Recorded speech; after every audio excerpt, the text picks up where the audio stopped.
अजीज साथियों, बुजुर्गों, दोस्तों और नौजवानों, आज मैं आपके सामने जिन बातों को पेश करना चाहता हूं, जिन बातों को शेयर करना चाहता हूं, मेरे अजीज साथियों, दरअसल वो एक सवाल है। और सवाल ये है कि क्या हिंदू धर्म एक धर्म है या नहीं, और अगर ये धर्म नहीं है तो आखिर ये क्या है। मेरे अजीज साथियों, इतिहास के पन्नों पर नजर डालें तो आपको ये बात मालूम होगा कि ये हिंदू धर्म कोई धर्म नहीं है, बल्कि एक जिंदगी जीने का एक छोटा सा नियम है, तरीका है। मेरे अजीज साथियों, तमाम गवाहों और सबूतों और बयानात और दलाइल और हकायक को मद्देनजर रखते हुए सुप्रीम कोर्ट के जज ने ये इस बात का फैसला किया है कि ये हिंदू धर्म कोई धर्म ही नहीं। और अगर मेरे बातों से किसी को तकलीफ है और अगर मेरे बातों पे किसी को एतराज है तो हमारे देश के प्रधानमंत्री माननीय नरेंद्र मोदी जी को गौर से सुनें। सुप्रीम कोर्ट के जजमेंट के अनुसार हिंदू ये रिलीजन नहीं है, हिंदू ये वे ऑफ लाइफ है। आप रिलीजन में चले गए, हम सुप्रीम कोर्ट के जजमेंट के हिसाब से चलते हैं। सुप्रीम कोर्ट के जजमेंट के हिसाब से हिंदू ये वे ऑफ लाइफ है और उसमें न बुद्ध को इतराज है, डिस्क्रिमिनेट करते हैं, हम नहीं करते नहीं। मगर आपके मैनिफेस्टो में तो सिर्फ हिंदूज का रेफरेंस था। हम हिंदू रेफरेंस जो करते हैं वो सुप्रीम कोर्ट के जजमेंट के हिसाब से करते हैं, वे ऑफ लाइफ के रिलीजन के हिसाब से नहीं करते। So the reference to Hindus in the manifesto, we don't believe that. हम मानने को तैयार नहीं, हिंदू रिलीजन है, मानने को तैयार नहीं है। Hindu is a way of life. लेकिन सवाल ये पैदा होता है कि आखिर ये हिंदू धर्म धर्म ही नहीं है तो आखिर ये है क्या। मेरे अजीज साथियों, दरअसल बात यह है कि आज से तकरीबन 3500 साल पहले इस हिंदुस्तान की सरजमीन पर, यानी कि जो आज पाकिस्तान के अंदर मौजूद है, जिसे सिंधु नदी कहा जाता है, उस सिंधु नदी के तट पर कुछ लोग बसा करते थे और जो कौम वहां पे बसा करते थे, जो गिरोह वहां पे बसा करते थे, उसे द्रविड़ कहा जाता है। और जो द्रविड़ कौम की जाति वहां पे रहा करते थे, उसी की जमीन, वही इस हिंदुस्तान के असली बासिंदे थे।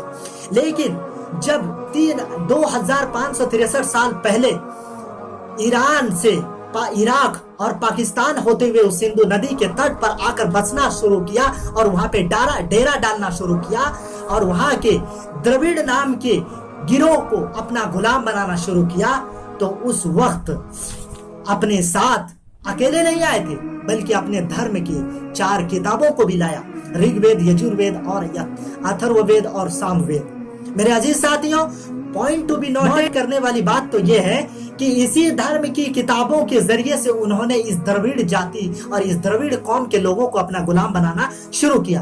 अपना गुलाम बनाने का सबसे अच्छा फॉर्मूला उन्होंने इस्तेमाल ये किया कि उन्होंने 4 वर्ण व्यवस्था शुरू। उन लोगों ने अब जिन लोगों को गुलाम बनाना शुरू किया, उन द्रविड़ों को जुल्म, ज्यादती और बर्बरियत का शिकार बना दिया। और उस मौके महल के मुनासिबत से उन लोगों ने कहा कि ब्रह्मा ने आर्य समाज के लोगों को सर से पैदा किया है, इसीलिए ये लोग सबसे ऊंचे कास्ट के हैं और सबसे ऊंचे पोस्ट पर फाइज होंगे। जिन लोगों को ब्रह्मा ने सीने से पैदा किया है, उन लोगों को, जिन लोगों को सीने से पैदा किया है, पेट से पैदा किया है, वो लोग क्षत्रिय हैं, वो लोग ब्राह्मणों की सेवा करेंगे, उनकी रक्षा करेंगे। और जिन लोगों को ब्रह्मा ने पैर से पैदा किया है, वो लोग ब्राह्मणों की सेवा करेंगे, उनकी जूतियां धोएंगे। इस कदर वर्ण व्यवस्था की स्थापना करने के बाद ये लोग जब अस्तित्व में आ गए और इस देश को उन्होंने जब अपना गुलाम बना लिया, बहुत ज्यादा ताकतवर बन गए। जब ये वर्ण व्यवस्था का फॉर्मूला सेट हो गया, जब इस पर ये कामयाब हो गए, जब हुकूमत इसके हाथ में आ गई, मेरे अजीजाने किराम, फिर इसी 4 किताब के जरिए से 121 उपनिषद निकले और फिर उसी 121 उपनिषद के बाद 18 पुराण पैदा हो गए और 18 पुराण के बाद रामायण, भागवत गीता, महाभारत, रामचरितमानस, इसी तरह इन तमाम किताबों के मजमुए के जरिए से ये आर्य समाज और ये ब्राह्मणवादी के लोग और ये क्षत्रिय और वैश्य जिस प्रकार अपनी जिंदगी चलाते हैं, उसी को हिंदू धर्म कहा गया, उसी को हिंदू धर्म कहा गया।